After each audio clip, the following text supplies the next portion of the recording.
मेरे हाथ में इस वक्त वो कागज है जो ये चीख चीख कर कह रहा है कि अमेरिका ने आखिरकार उस सच को स्वीकार कर लिया जिससे भारत दुनिया को बता रहा था। इस कागज में साफ साफ लिखा है कि टीआरएफ यानी कि द रेजिस्टेंस फ्रंट अंतर्राष्ट्रीय आतंकवादी संगठन है। और ये कागज जो है ये अमेरिका के डिपार्टमेंट ऑफ स्टेट का आधिकारिक दस्तावेज है जो स्पष्ट तौर पर कहता है कि भारत ने जिस टीआरएफ को आतंकवादी संगठन कहा था, वो टीआरएफ जिसने साल 2025 में 22 अप्रैल को पहलगाम में मासूमों का खून बहाया था, वो आतंकवादी संगठन, वो जिसे पाकिस्तान बचाने की कोशिश कर रहा था, वो जिसे चाइना छिपाने की कोशिश कर रहा था, वो जिसे भारत में एक विद्रोही संगठन दिखाने की कोशिश की जा रही थी, अब वो स्पष्ट है कि वो आजादी की लड़ाई का संगठन नहीं था, वो आतंकवाद का संगठन था। वो संगठन जिसे पाकिस्तान पाल पोस रहा था और वो सच जो भारत दुनिया को बता रहा था, अब यह कागज कहता है कि पूरी दुनिया ने उस सच को मान लिया है। टीआरएफ आतंकवादी संगठन है। वो सच जो हिंदुस्तानियों के लिए 22 अप्रैल 2025 की दोपहर पहलगाम की खूबसूरत वादियों में दर्द बनकर आया था।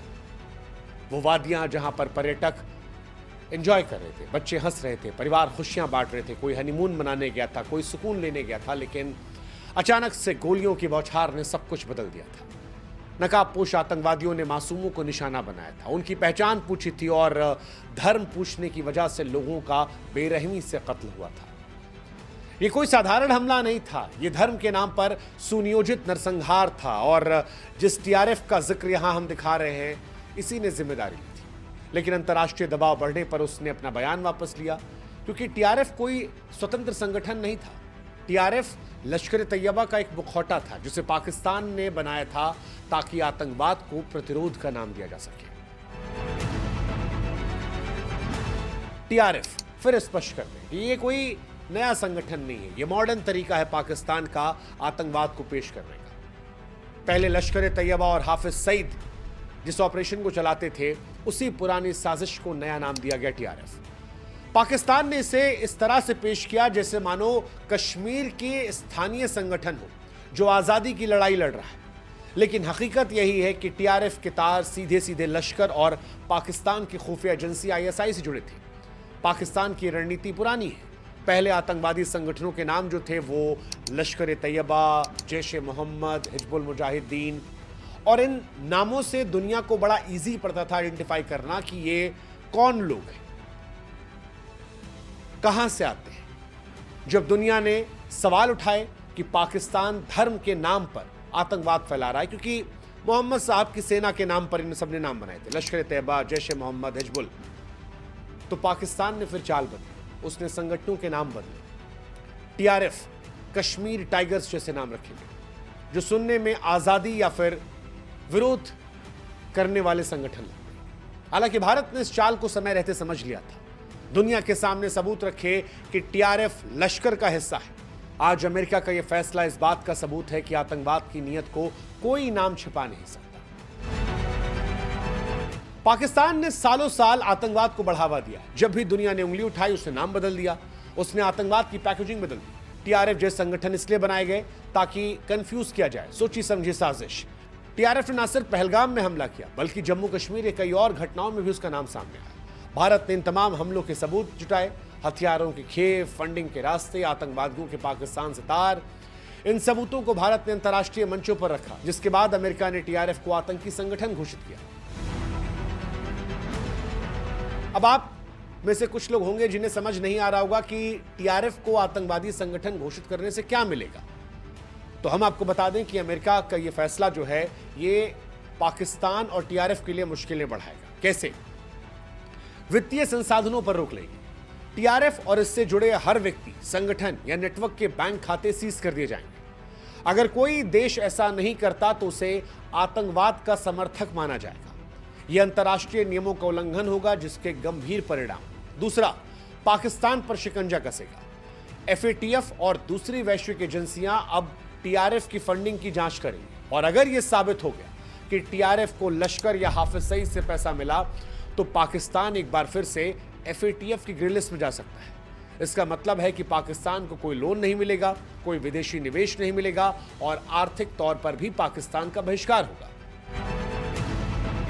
पाकिस्तान ने बड़ी मुश्किल से चाइना की मदद से अपने आप को ग्रे लिस्ट से निकाला था, लेकिन अब टीआरएफ के चलते उसकी मुश्किलें बढ़ सकती हैं। पहलगाम हमले के बाद संयुक्त राष्ट्र सुरक्षा परिषद यूएनएससी ने बयान जारी किया, लेकिन उसमें टीआरएफ का नाम जानबूझकर हटाया गया था। इसके पीछे दबाव था पाकिस्तान का, चीन ने साथ दिया था। उस समय पाकिस्तान यूएनएससी का अस्थायी सदस्य था जिसने अपने प्रभाव का इस्तेमाल किया, लेकिन अब अमेरिका के फैसले ने यूएनएससी के उस बयान की सच्चाई को बेनकाब कर दिया है। टीआरएफ अब उसी लिस्ट में है जहां पर अलकायदा, आईएसआईएस और लश्कर-ए-तैयबा जैसे संगठन है, और ये भारत के लिए कूटनीतिक तौर पर जीत है। भारत ने टीआरएफ की सच्चाई को उजागर करने के लिए लंबी और दमदार लड़ाई लड़ी। ये एक दिन में नहीं हुआ। ऑपरेशन सिंदूर के बाद भारत ने 32 देशों में अपने प्रतिनिधिमंडल भेजे, सबूतों के साथ बताया कि टीआरएफ कोई स्थानीय संगठन नहीं बल्कि पाकिस्तान द्वारा प्रायोजित आतंकवादी समूह है। भारत ने अमेरिका, संयुक्त राष्ट्र और दूसरे मंचों पर टीआरएफ के खिलाफ ठोस जानकारियां दी। ये भारत की उस कूटनीतिक ताकत का हिस्सा था जिसने न सिर्फ टीआरएफ को बेनकाब किया बल्कि दुनिया को यह भी दिखाया कि आतंकवाद के खिलाफ उसका रुख कितना मजबूत है। अब आपके मन में सवाल होगा कि अमेरिका ने अब कदम क्यों उठाया? पहलगाम हमले के बाद भारत ने लगातार कूटनीतिक दबाव बनाया था। अमेरिका पर भी यह दबाव था कि वो आतंकवाद के खिलाफ डबल स्टैंडर्ड नहीं रख रहा। हालांकि ये पहली बार नहीं है जब अमेरिका ने भारत के खिलाफ आतंकवादी हमलों के बाद कार्रवाई की। 2001 में भी संसद हमले के बाद लश्कर-ए-तैयबा और जैश-ए-मोहम्मद को आतंकवादी संगठन घोषित किया गया। 2010 में तहरीक-ए-तालिबान पाकिस्तान को आतंकवादी संगठन घोषित किया गया और अब 2025 में टीआरएफ की बारी आई। भारत के सबूतों और दबाव के चलते ही अमेरिका ये कदम उठाने को मजबूर है। हालांकि कहानी यहाँ खत्म नहीं होती। टीआरएफ को आतंकवादी संगठन घोषित करना एक बड़ा कदम है, लेकिन ये काफी नहीं। अमेरिका को अब सीधे सीधे पाकिस्तान पर दबाव बनाना।